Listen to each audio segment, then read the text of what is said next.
facade of the Victoria and Albert Museum is a pantheon of the greatest names in British art. The likes of J.M.W. Turner, John Constable, William Morris.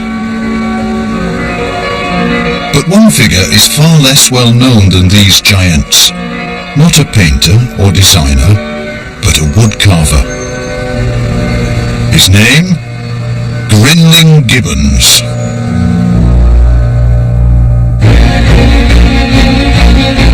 From the decadence of 17th century Restoration London came a carver who was called our own Michelangelo, who transformed wood into pure art. It's completely jaw-dropping. Many people are completely blown away with the sheer technical skill. How on earth could someone actually produce something like this? When the capital was at its lowest ebb, he made heavenly decoration. His carvings adorned the greatest buildings in Britain. His clients, the most powerful men of their age.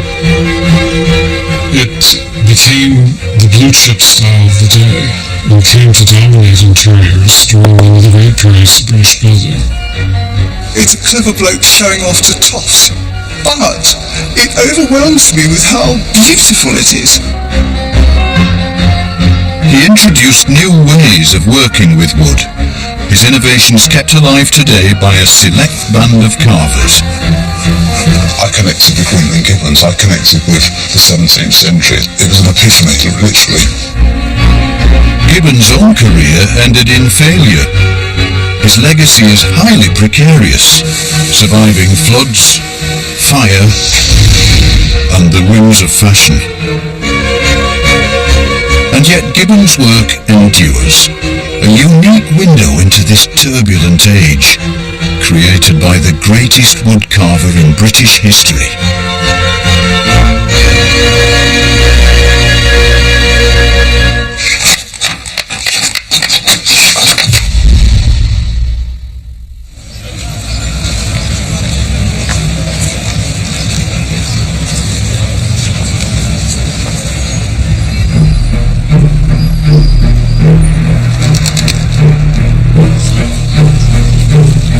The career of Grinling Gibbons was born out of a national calamity.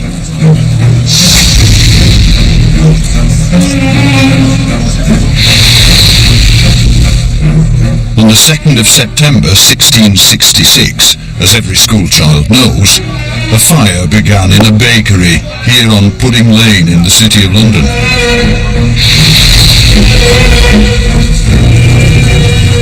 It quickly spread out of control. Within a few hours, London was engulfed in flames.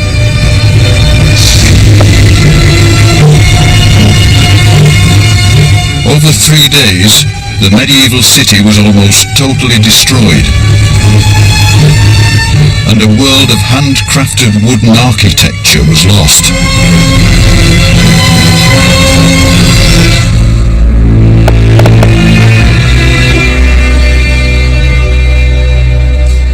In the Victoria and Albert Museum, this ornate oak house facade, belonging to a London merchant, is a unique survivor of this inferno. A taste of what old wooden London would have looked like.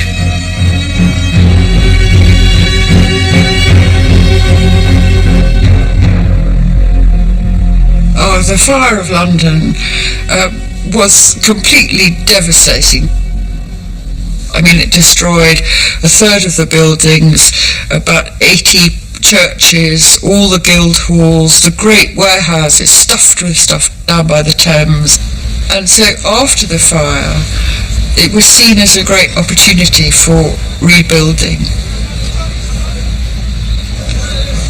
The mammoth reconstruction of the capital was an overwhelming task for London's craftsmen.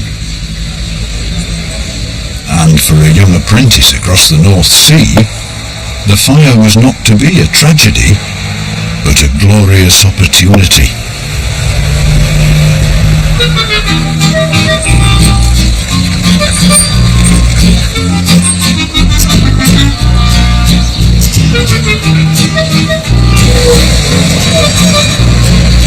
As the embers were still warm on the destroyed city of London, a teenage Grinling Gibbons was busy learning his craft in Amsterdam. Gibbons had English parents, but he was brought up in the Netherlands. His father, a draper, had travelled here to make his fortune. This was a smart move. In the 17th century, the Dutch people were enjoying a golden age in terms of commerce and also art. Gibbons was schooled by the most famous sculptors of the day, the Quellin family, headed by Artus Quellin.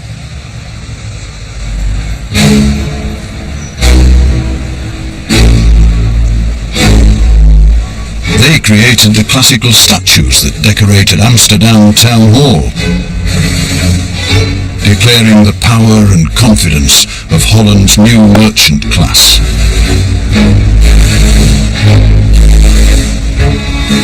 Amsterdam Town Hall was a very impressive secular building which was for the citizens of Amsterdam, so a middle class but a very grand middle class building.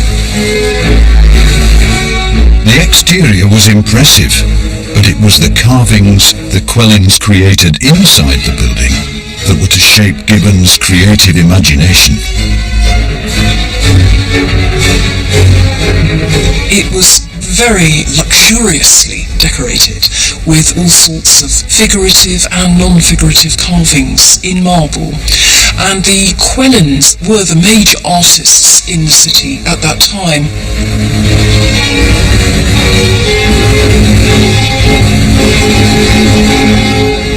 That was a very important part of Gibbons' training, and there is no question he couldn't have become what he became without that background in the Netherlands, in Amsterdam. Down-to-earth Dutch merchants liked their art to appear as realistic as the goods they traded in. And their tastes were catered to by carvers far more skilled than any to be found in Britain. Here you can see, in marble, objects that Gibbons was to spend the rest of his career transforming into wood. Musical instruments, seashells and creatures from the sea, cherubs so lifelike they look as if they might breathe. But Gibbons was schooled in far more than just carving, because the Dutch were also obsessed with botany. This was a golden age of Dutch still life painters and their naturalistic rendering of flowers. And Gibbons' wood carvings were always imbued with this passion for flowers in their many varieties.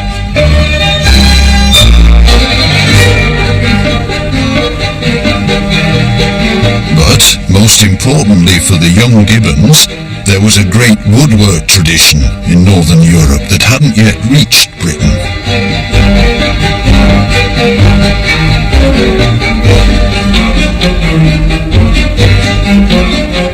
While we painted our wooden sculptures, raw wood was seen as vulgar. In Northern Europe, artists revelled in the natural textures of the medium. And like them, Gibbons was never to paint his work.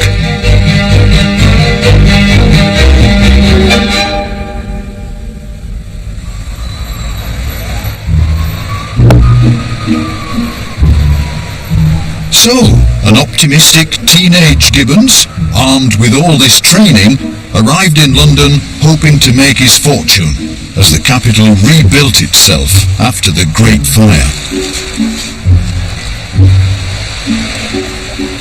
To a young Dutchman, and Gibbons only 19, it must have seemed that there was a real opportunity for joinery, but also for this decorative woodwork that he's been studying. He's been an apprentice. This would be just the place. Everybody wants overmantels, they want fireplaces, they want doors and door lintels. So he must have thought it was the place to be. But if he expected to be an overnight success, the young Gibbons was in for a shock. He spent his early years in England living in penury in the port town of Deptford, carving decoration not for fine houses, but boats. Fortunately for the young carver, in 1671 he was discovered at work here, in what was described as a poor, solitary, thatched house by one of the most influential men of Restoration London. The story of Gibbons' discovery is legendary. It's told by that great diarist, John Evelyn. And Evelyn tells this wonderful story of how he's walking one afternoon through Deptford, and he sees through the window of a cottage this young man working at this piece of wood, carving it away, and he recognises it's a completely extraordinary piece of art.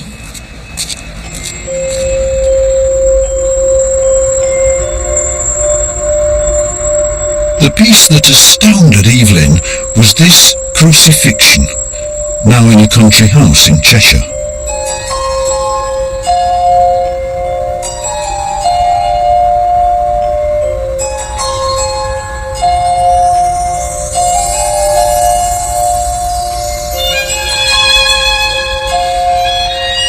It's based on a scene by the Italian artist Tintoretto, and the piece has the drama of a great Renaissance painting, with its figures of Mary swooning in agony, the torture of crucifixion, and its array of callous onlookers.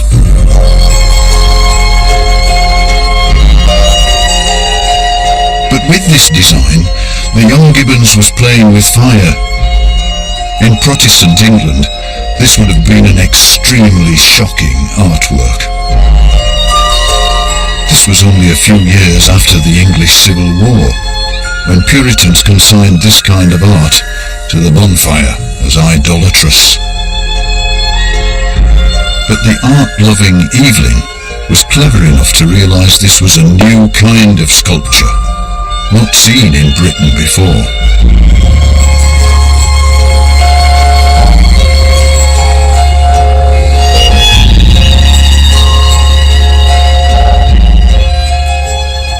I think to understand why Gibbons was so revolutionary, you need to understand what woodwork was like before Gibbons.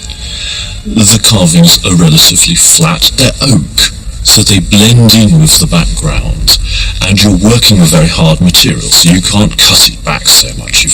You've got a very flat decoration, however hard you try. But this is the period of the Baroque, and people want lots of decoration. The British loved oak. It was seen as being robust, proud, a part of our national character. But to the Dutch-born Gibbons, oak was old-fashioned. He chose a different medium, the much lighter lime wood.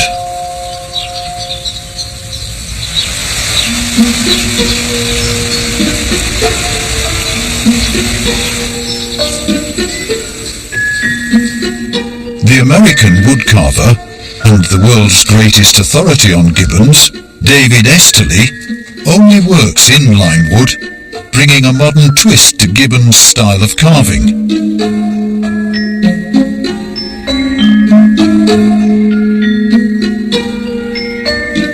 And so he has a unique insight into the properties of this special material.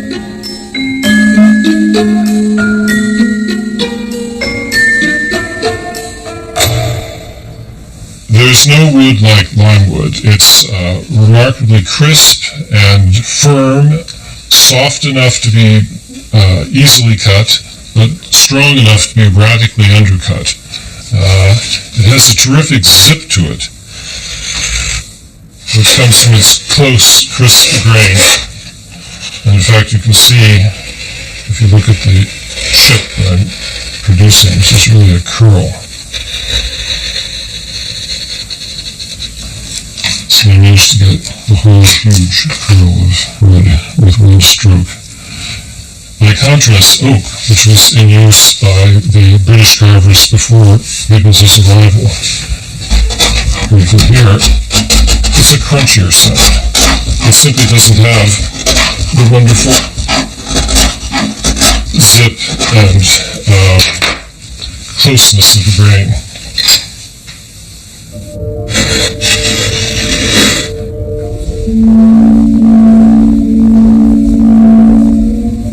Limewood allowed Gibbons to transform wood into three-dimensional forms.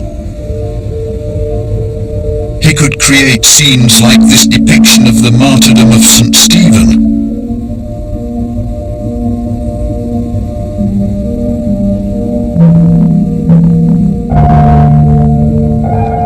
Gibbons captures the drama of the precise moment when Stephen is about to be stoned.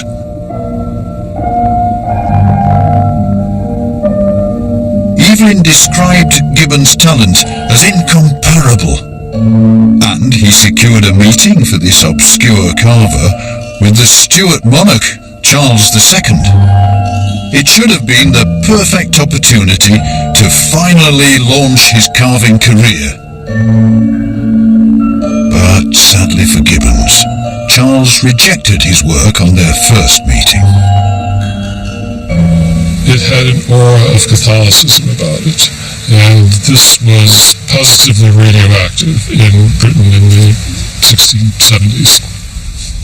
Charles had the sensitivity to understand that any show of the outward trappings of the religion would be utterly politically unacceptable.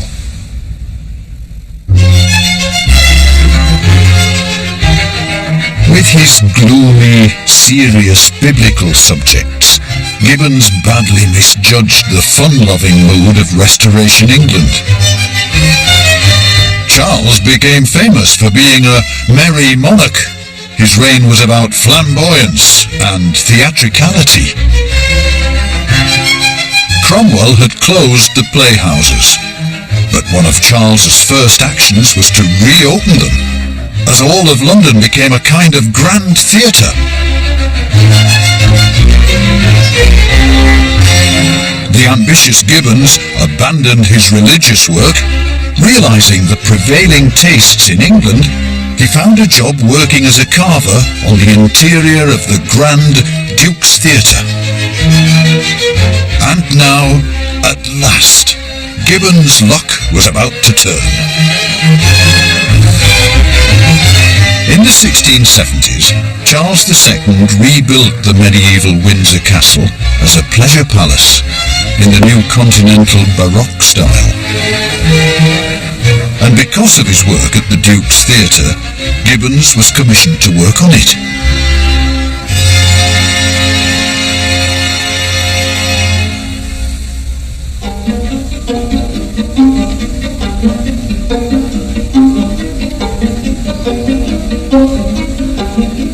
This is the King's Dining Room, decorated with images of feasting, a visual celebration designed to glorify the restoration of monarchy. But the room's tour de force were the carvings by Grinling Gibbons.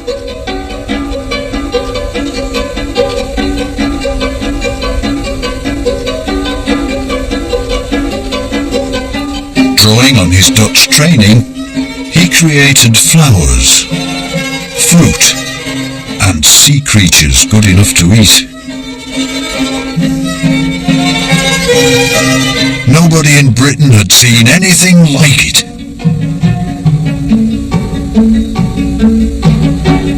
Suddenly, as if out of nowhere, a spectacular form of carved ornament burst on the scene. Wood that was carved with extraordinary realism and fluency. It became the blue chip style of the day and came to dominate interiors during one of the great periods of British building. Visitors were bewildered at how Gibbons could transform solid wood into these forms. It was because he'd introduced a new technique for carving. Gibbons never worked just from a single piece of wood. His decorative pieces were constructed from many blocks or layers that he'd stick together at the end of the process.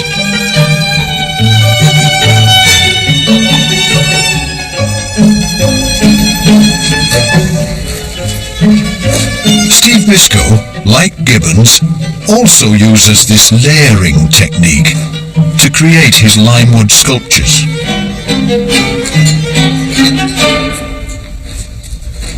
The first stage in carving is to trace the pattern onto the block of wood and cut it out.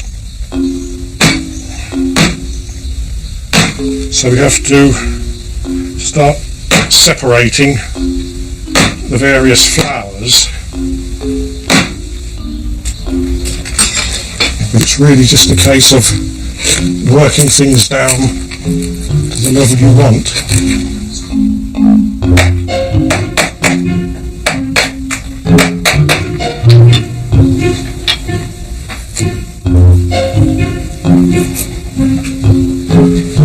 We eventually get to the point where we've separated the individual elements, so we now need to start putting the detail on the crocuses, and this is where it starts to get more skilled, and you have to take your time and be patient with this, because you can easily remove wood that you wanted to keep. Unlike a lot of carvers who kept the things fairly stylised, with Gibbons, you've got to carve it as close to nature as you possibly can, which is where you get the benefit of Gibbons' method of separating his carvings into layers, because although we can shape a lot of this from the front, what we really need to do is turn it over and get out from the back. So with it turned over, we can pare down to create nice sharp edges, and I have to be careful not to press too hard, because the carving is getting increasingly more fragile now, and you have to be patient and not rush it, otherwise you hear a sickening crack.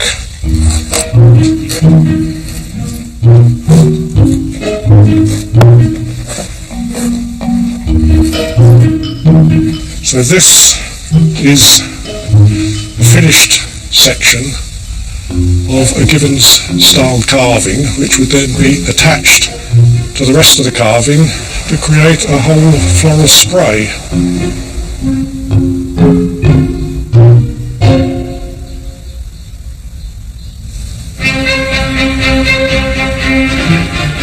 Because of his work at Windsor, Gibbons was now very much in Charles II's favour.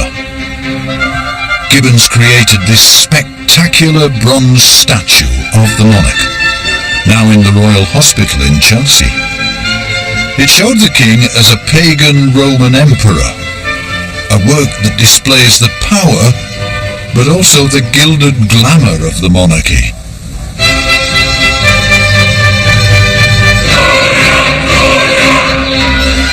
And Charles's patronage meant that Gibbons' woodwork was now to reach an international stage.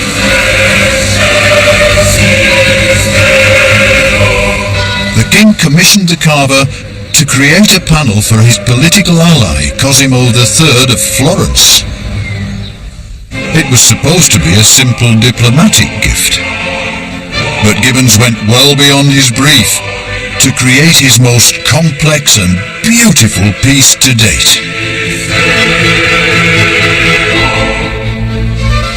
This is the Cosimo panel.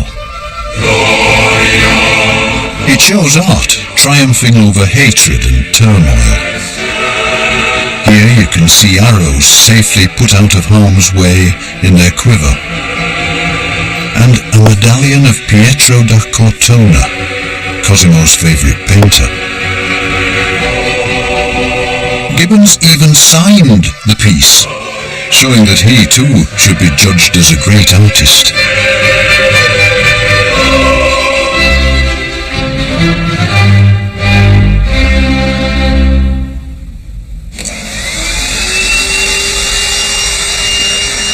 But not everything is as it seems about the Cosimo panel.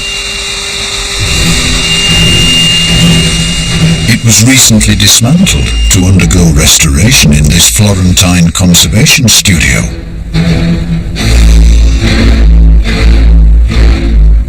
This celebration of peace has been in the wars since its creation.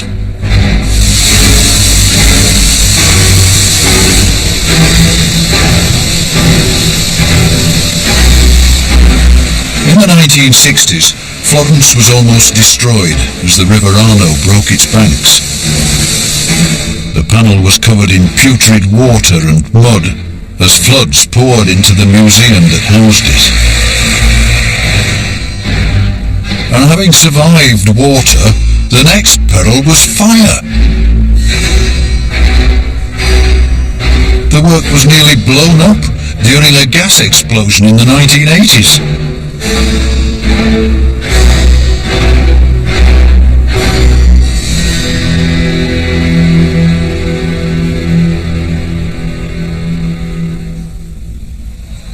Sull'oggetto è rimasta molto evidente la traccia del fuoco, perché le creste di questa opera, molti dettagli sono diventati neri proprio in seguito a questo incendio che ha lambito con le sue fiamme le parti più esterne dell'opera.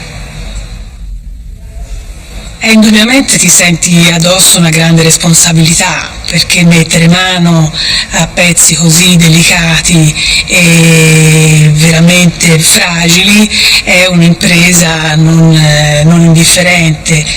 È un artista molto interessante e veramente molto virtuoso, perché qua in Italia non abbiamo pezzi analoghi, cioè l'arte italiana è bellissima per molti aspetti, però ecco, non c'era mai capitato un artista che riuscisse a eseguire dettagli così minuti e con tale maestria su un pezzo di legno di tiglio.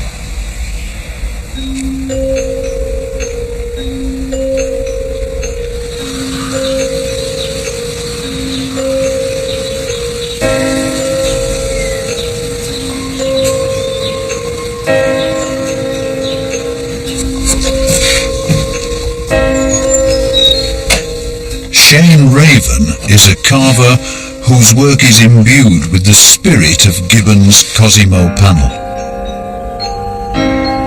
Shane's Augustus panel in the Carpenters' Company building in London has many visual nods towards Gibbons' masterpiece.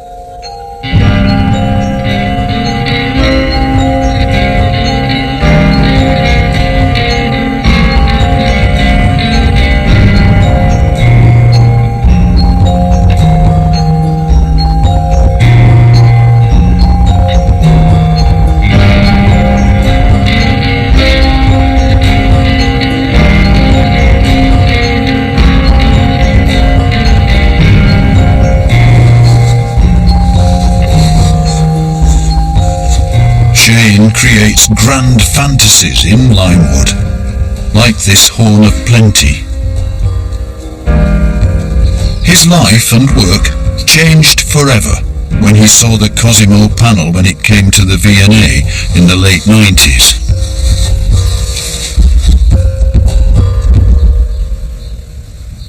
I found it quite emotional. It's like childbirth. My daughter was born. I just went in. Being a grown man, I just wanted to cry. I just looked at this thing and I just thought, my God, this is phenomenal. And the piece that struck me the most was the cravat that was carved, which was hanging underneath one of the crowns, and it was unbelievably beautiful. It was so tactile. It was just it almost moved. And also, one of the nicest things for me was actually looking to the side of the Cosimo panel. I actually saw chisel marks they were almost my chisel marks. I remember doing things like that. I thought, yes, that's how he's done it. It's so personal. And then I connected with Grinling Gibbons. I connected with the 17th century, and that was the moment for me that I just thought was phenomenal. It was an epiphany, literally. I carve because it's a passion. I love to create things from wood. I love to make furniture, but with this, it's almost living. It's almost organic. It's very, very tactile, although hopefully people won't go touching it, but you want to touch it. People want to go up and actually run their hands, and does this move, does this move? And it's a great feeling. It's almost, especially things like the music sheet, it's going to be carved so thin that you're hoping that somebody will blow it and flick it up.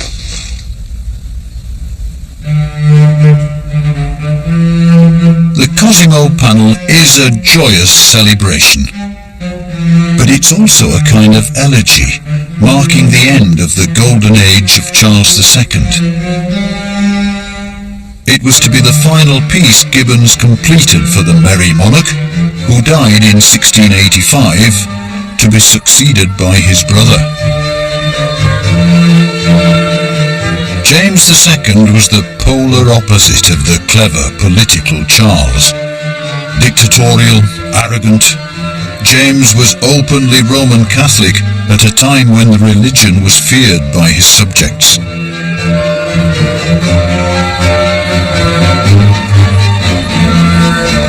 But like his brother, the new monarch did recognise Gibbons' talents. Impressed by the Cosimo panel, James commissioned the carver to create a gift for another Italian aristocrat, the Duke of Modena.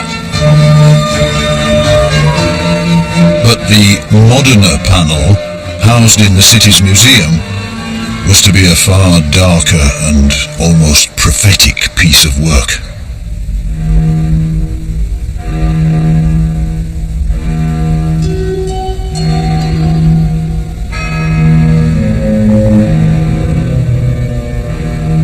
Gibbons made this extraordinary panel for James II, and it's what we call a memento mori. It's a classical piece with the skull and the fruit. You can see that it's going, everything is transient. And there is a wonderful detail, which is a song in the middle by Shirley, which says, "The icy hand of death does lay on kings, sceptre and crown must tumble down." So it's a very gloomy, modest piece for someone who has just become king, as it was to say, I will only be here for a short while.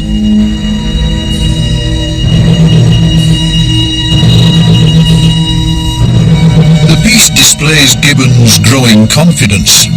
It even includes a self-portrait.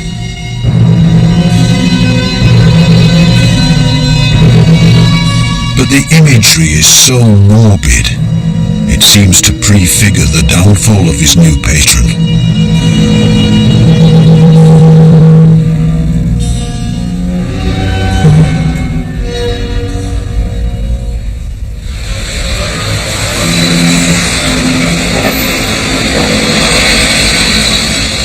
James couldn't help but display his Catholicism. He commissioned Gibbons to make another object, one that would have utterly appalled his Protestant subjects. It can now be found in the Church of St. James's, Piccadilly. This grand Italian-style organ loft was originally constructed by Gibbons for James's private Catholic chapel, itself an inflammatory statement in a Protestant country. It's full of angels and cherubs heralding the glory of God and the crown.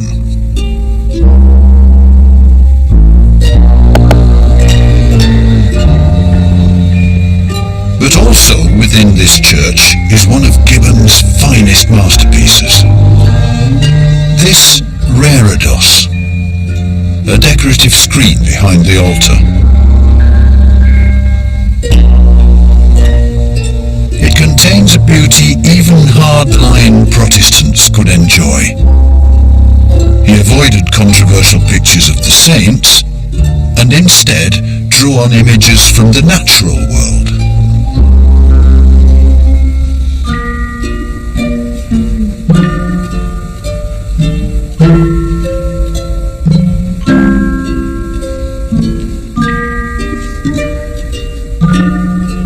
Finna Ayres has managed St James's since 1999 and feels a special affinity for this type of religious sculpture, going back to being a child.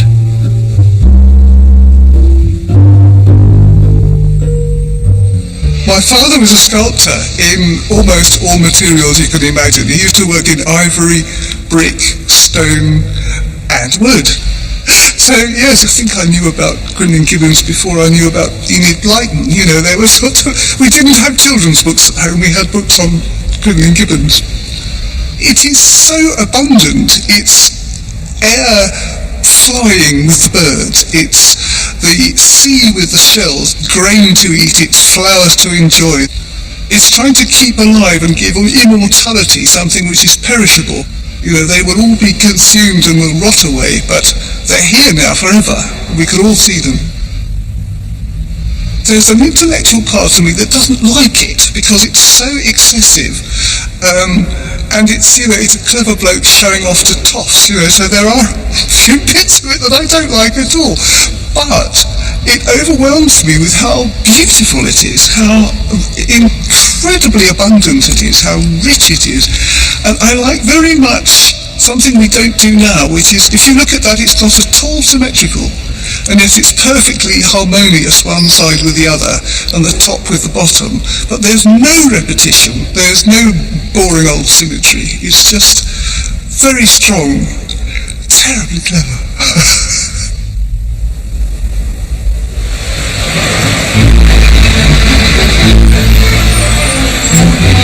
James II's pride knew no bounds.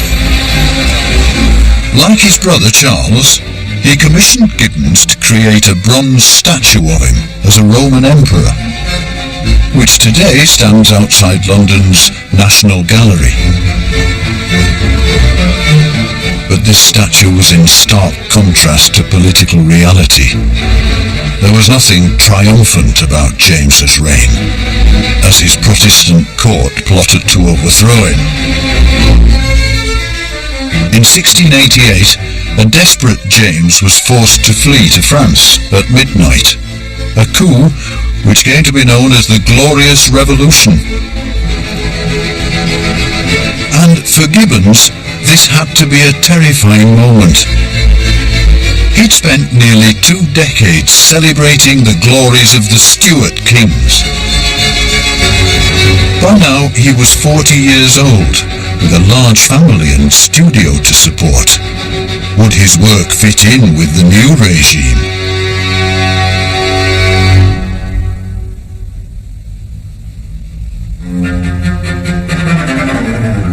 However, favour was to smile on the carver once more, because after the fall of James, William of Orange took the throne, a Protestant, but just as importantly, a Dutchman. This was a monarch who was about the same age as Gibbons, who'd also imbued the spirit of the Dutch Golden Age. They spoke the same language, both literally and artistically. When William and his wife Mary chose to transform the Palace of Hampton Court, Gibbons found his services in demand once again. William and Mary from 1688 are the good Protestant monarchs, and everything must be a contrast to the Catholic James, who has now left. And when they remodel Hampton Court, it's plain, it's formal, and yet they want to employ the best of current craftsmanship, and Gibbons comes in there. And it's interesting because the things that we love about him, some of the things absolutely fall away. I mean, you know, there are no lobsters, and there's no drapery, and there are no musical instruments, and there's the playfulness and the kind of elaborate design has gone, and he uses this much simpler vocabulary, really, of fruit and flowers and swags.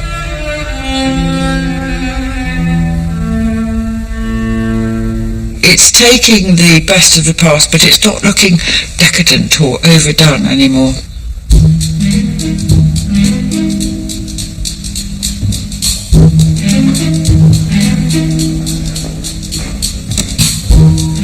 Gibbons created some of his most beautiful carvings for King William, but as a decorator, he wasn't above cutting a few corners, as you can see if you get up close and personal with his work.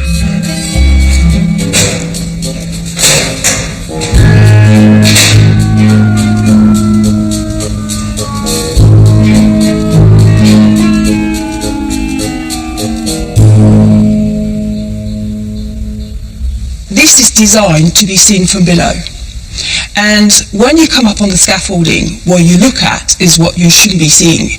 So if you have a look at the top of this angel's head, for example, if you look at it from below, it's absolutely perfect. Lovely mouth, lovely nose, beautiful hair. And as you get towards the top where nobody sees it, you can see where the chisel has been. This is a carver who really knows what he's doing. And if you have a look round at the back of the bird, in order to make it light, can you see the little cuts inside with a very tiny chisel? Can you see that? And as a conservator, you can see that, and nobody else sees it, which is, I think, the reason why we all become conservators, so we can look at stuff nobody else can. To achieve these kinds of effects, Gibbons had literally hundreds of tools. He amassed them over a lifetime of carving, far more than any of his contemporaries.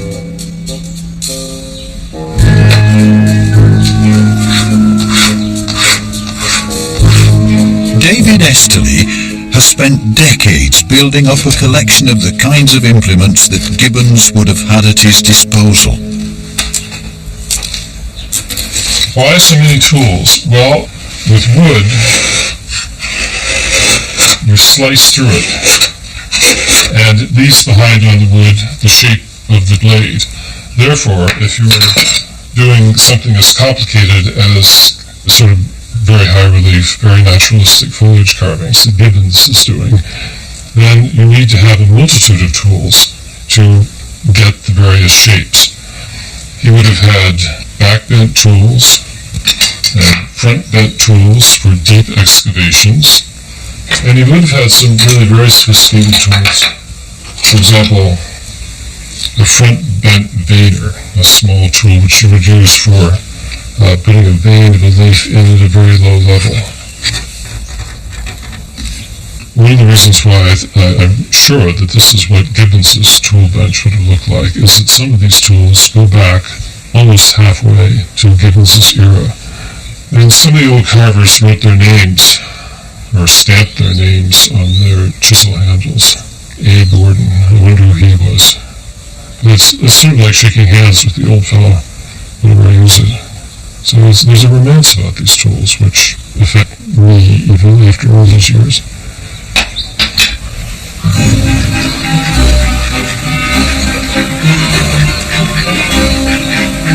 And in the 1690s, Gibbons would have needed every one of his tools and tricks to please his most demanding patron yet.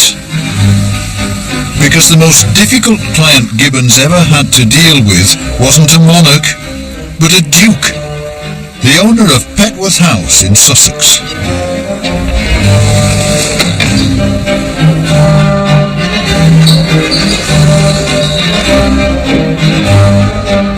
One of the most influential men in Britain and a close ally of King William was Charles Seymour, and he was fully aware of his own importance.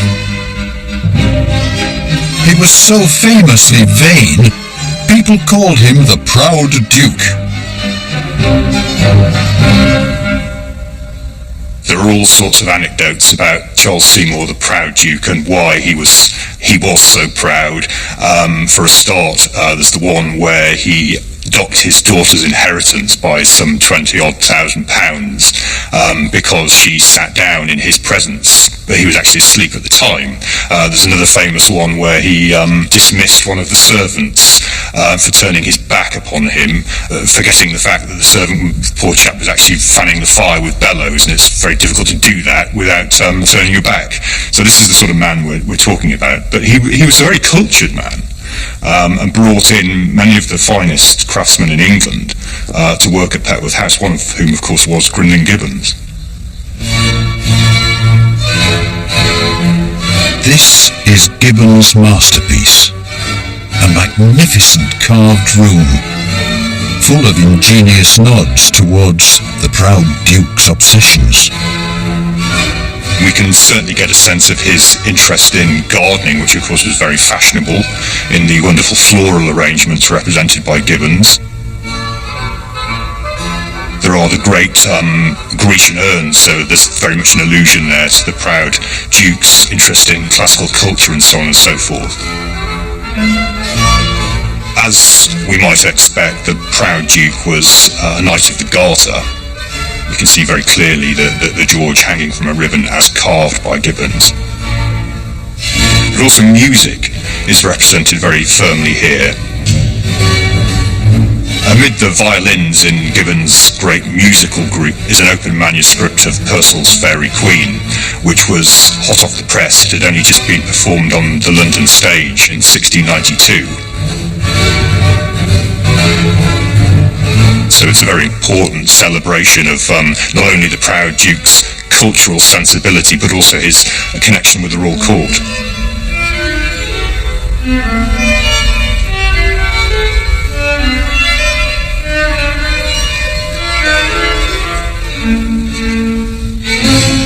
It's completely jaw-dropping. Every time I walk into this room, I am completely overwhelmed by the brilliance of what surrounds me.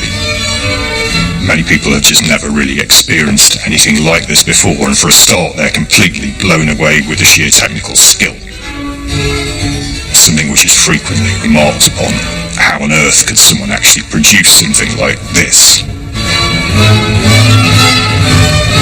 This room was a tribute to a proud Duke, but if you look closely enough, you can see Grinling Gibbons' GG initials facing away from each other in this great swirl. And by now, Gibbons could have been forgiven for displaying a fair bit of pride himself. You have to have a Gibbons if you've got a great house. You have to have a Gibbons surround. It's the piece to have to show off your wealth, your understanding of art. The must-have piece of decoration. And so he's risen way beyond being an artisan. He's now an artist.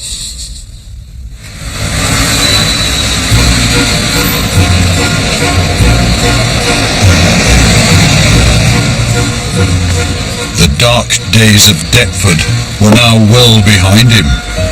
As early as the 1670s, he'd established premises inside the City of London, in the fashionable Ludgate Hill area.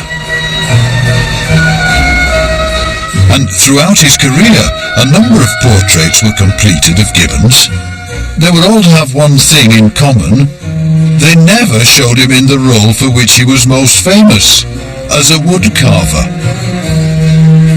I think he wanted to project an image of himself as a gentleman. There's a marvellous engraving of Grinling Gibbons and his wife, and they could almost be a Duke and Duchess.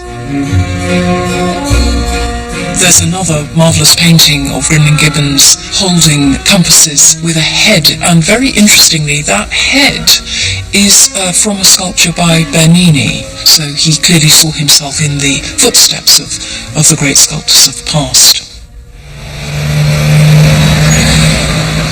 Having a studio in Ludgate Hill, Gibbons would also have seen firsthand the gradual rebuilding of the most potent symbol of London itself, St. Paul's Cathedral.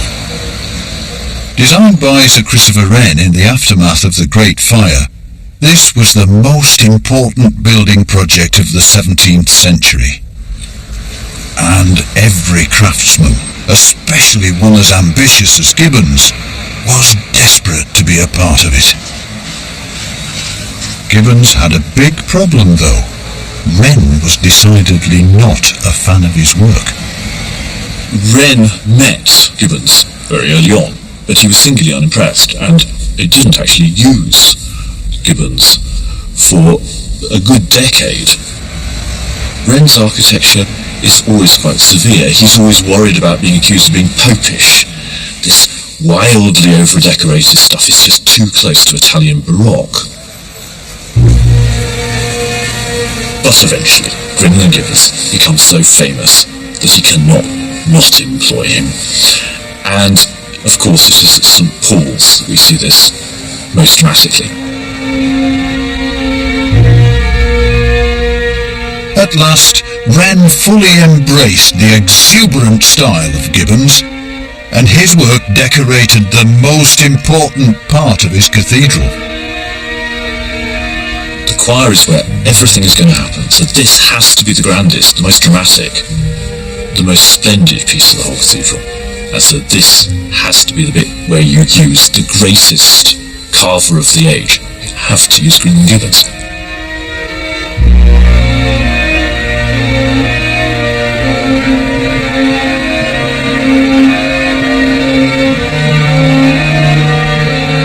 This is Gibbons' most personal work. Many believe the faces of the putti are based on his own children. This is a wonderfully rhythmic design with the putti and these lovely swags going along, and the light lime wood reliefs that we associate with Gibbons sort of merge into the darker oak surrounds. So that too is like tradition, because the oak is the absolutely central British wood.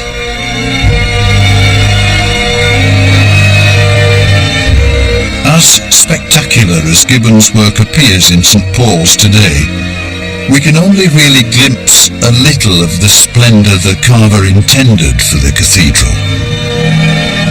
He constructed a grand organ case, separating the choir stalls from the rest of the church, that now only survives in old drawings. In the Victorian era, worshippers turned against Gibbons' Baroque work. It was broken in half and pushed to either side of the choir stalls, much of it lost on the way. And the destruction at St. Paul's gives a clue to the strange downfall of Grinling Gibbons. Even as he was putting the finishing touches to the cathedral, his elaborate form of wood carving was falling out of favour. Fashions changed. A plainer style came into play.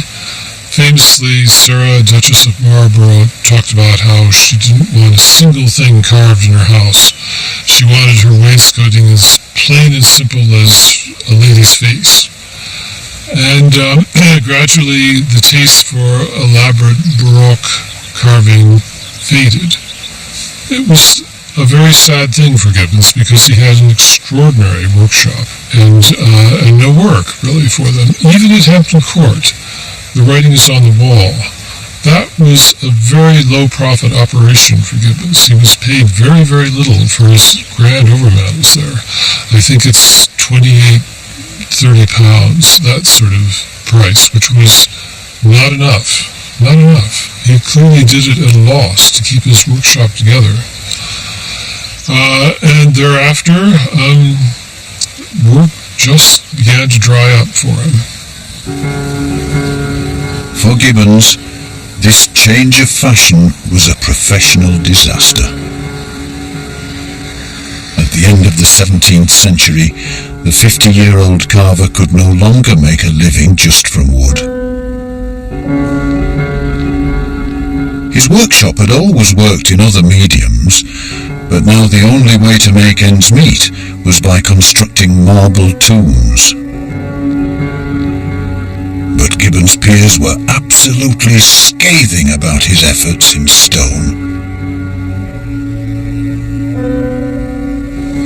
He was constantly harried by complaints during these years.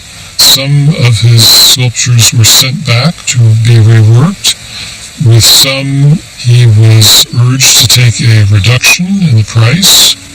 He never did master the human figure. The energy which there might have been in the human form, he was only able to express somehow in his foliage. In the early 18th century, his reputation was fatally breached by a damning review of this work in Westminster Abbey, the tomb of the naval officer Cloudsley Shovel. The influential critic, Joseph Addison, wrote it was a matter of great offence that the manly Shovel should be depicted as a dandy, reposing himself on a velvet cushion.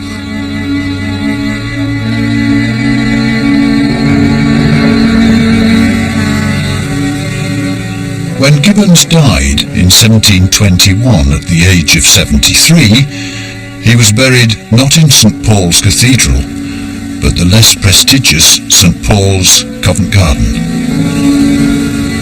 This great craftsman was yesterday's man. He was given no monument at the time of his death. This limewood carving was only placed here at the back of the church in the 1960s.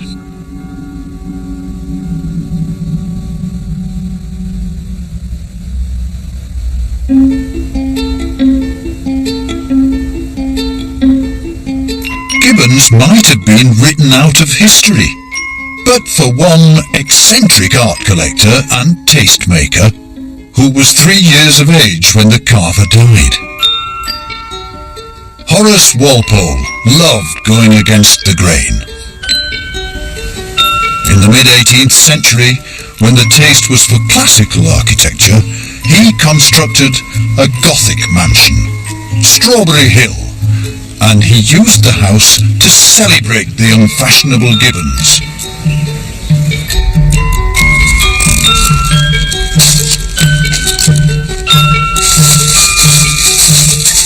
This carving of a cravat, once owned by Walpole, is now in the Victoria and Albert Museum. Walpole prized this piece very highly. He kept it in a glass case in the Tribune Room at his Thameside villa, Strawberry Hill. It's essentially a virtuoso demonstration of the carver's skill.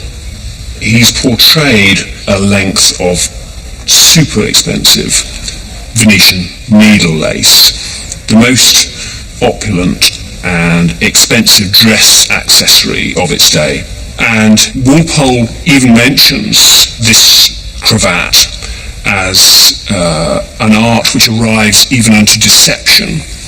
And he describes in a letter how he'd received a party of foreign guests at the villa, and he met them at the gates wearing the cravat around his neck. And he describes the visitors staring at him, presumably incredulous that an English gentleman would dress like this. We can also see, it's perhaps easier looking at the back, the way that a number of these pierced loops have actually been broken off. And I can't help but speculate how many of those loops might have been broken off during Horace Walpole's practical joke.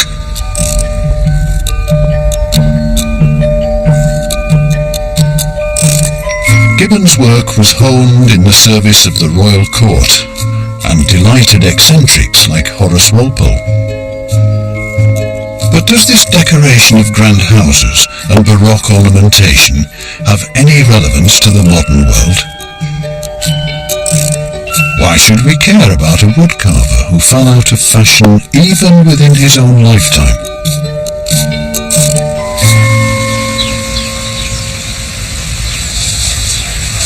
In the 17th century, Gibbons's wood carving was valued for its triumphal relationship to the natural world. In other words, this showed the great family's command over earth and ocean and sky. But that sort of triumphalism is something that's likely to make us nervous these days. Gibbons's carvings are all about the beauty of the natural world, which we're in the midst of laying waste to now, so there's a kind of poignancy. Looking at Gibbons' work, partly you look at it, you think, how did he do it? It draws you in like a painting, and yet you know it's so tactile. You know that someone has actually worked that with their hands. It's something that school children should be taught. It should become a national curriculum to learn to wood carve. If children were taken to museums to see work like this, it would inspire people. I'm sure it would. I don't think somebody like me needs to tell you to go and see Gibbons. I think if you come across Gibbons, it's breathtaking.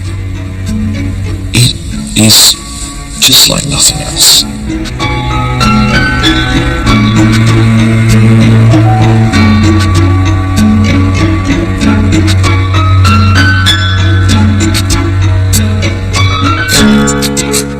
In the next episode, we'll see how medieval carvers and carpenters transformed wood into images of the divine that still astound us today.